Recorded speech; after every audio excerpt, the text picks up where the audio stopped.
તો દોસ્તો ફરીવાર આવી ગયો છું ખેતરમાં. તો ઘઉંને આજ પાણી પાવાનું છે અને ધોરિયાનું કામ પણ ચાલુ છે. જો આ કાંટી તાણવાનું ચાલુ છે.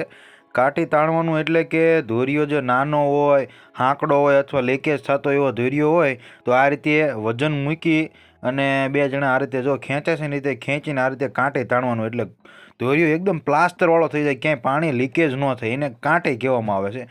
આવા બધા ખેતરે કાંટી તાણતા થઈ છે, એમે પણ તાળી જુઓ હાંફી ગયા. અને જુઓ આ કહેવાય કેરો, અહીંથી પાણી જાય ધોરિયામાં અને ધોરિયાથી જાય કેરામાં. તો જુઓ આ પાણી હવે ક્યાં જાય છે એ તમને દેખાડું, અને કેવી રીતે વાળે છે એ. આ ધોરિયામાંથી પાણી જાય એ સીધું એ કેરામાં પાણી પડે છે.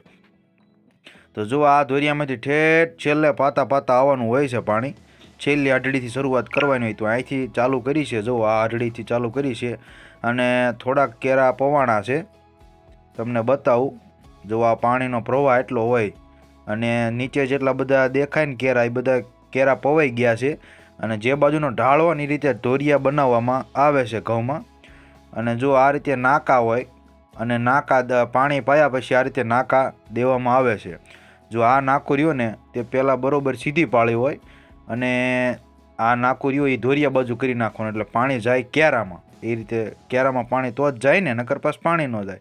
પછી અહીંયા કંઈ નથી કરવાનું, આગલા કેરામાં પાછું એવું ને એવું નાખવું, આ ધોરિયા બાજુ પાડી દેવાનું હોય છે, એટલે પાછળ પાણી બંધ થઈ જાય અને હવે આગલા કેરામાં પાણી ચાલુ થઈ જાય. તો આ રીતે ઘઉંના કેરા પાવાના હોય છે.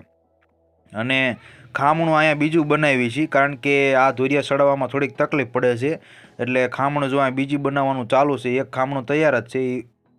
અને પછી આવી ગયો આપણો દોસ્તાર. જોવા ગમે ખેડૂત, તમને ગમે ખેડૂતને પૂછી જોવાનું કે આ દોસ્તાર આવે કે ન આવે ખેતરમાં. આવે તે પાણી ચાલુ કરો અથવા જમીન ખેડો ને ત્યારે આ દોસ્તાર આવે. શું કામ? કે અંદર પાણી જેમ આગળ આગળ જાય ને અંદરથી જીવડા નીકળે એટલે આ જીવડા ખાય, એટલે આ દોસ્તાર આવે. જો અહીંયા દોસ્તાર આવી ગયો છે, એક જ છે, નકર તો 2-3 હોય. તો મને એમ થયું લેનમાં ધૂંધું જોઈ જેવું છે. ના ના બરોબર છે, વાળે કમ્પ્લીટ જ છે. જોકે અહીંયા કંઈ છોકરી બોકરી જોવા જવાનું છે ને, એટલે અહીંયા વાળ આડાવાળા હોય તો હાલે. પછી દોસ્તો લાગી ભૂખ, એટલે હું લઈ આવ્યો નાસ્તો, કળી અને મરચાં ને ડુંગળી. પછી દોસ્તો જમાયું કળી, ડુંગળી ને મરચાં. આ હા, મજા આવી જાય ખેતરમાં ખાવાની. તો આવા બ્લોગ જોવા માટે દોસ્તો મને ફોલો કરો, સબસ્ક્રાઈબ કરો અને શેર કરો.